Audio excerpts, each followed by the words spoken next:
In bear sightings in western North Carolina, they have been interacting with humans too, more and more over the last 5 years.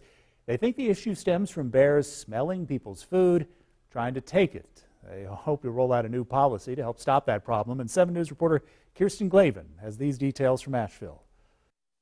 The U.S. Forest Service says people just aren't listening to their warnings about locking their food up properly.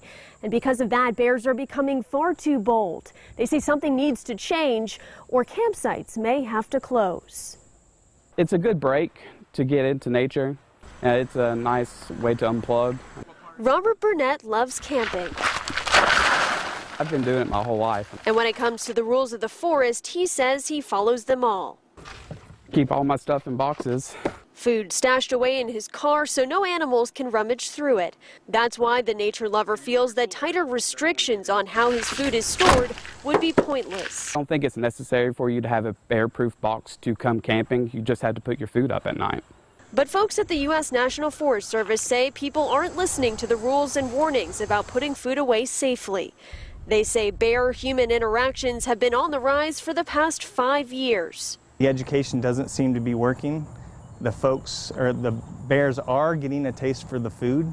Thomas Sailors says over in the Panthertown area, the number of black bear incidents with campers this year has already tripled, going from around 5 complaints a year of bears getting aggressive to 15. That includes bears taking bags, tearing tents, and harassing visitors, all for their next meal. When they come around and get food, they get a reward. So there's a risk, there's a reward. They will be back.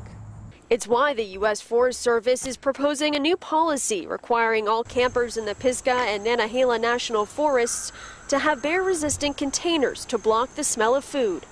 If things don't change, Sailor says they could have to close some of the campsites. Could possibly have to, especially if there is an incident where someone's injured or harmed. They say if they do implement this bear canister policy, it'll likely be sometime next camping season in the spring. Reporting in Asheville, I'm Kirsten Glavin, 7 News.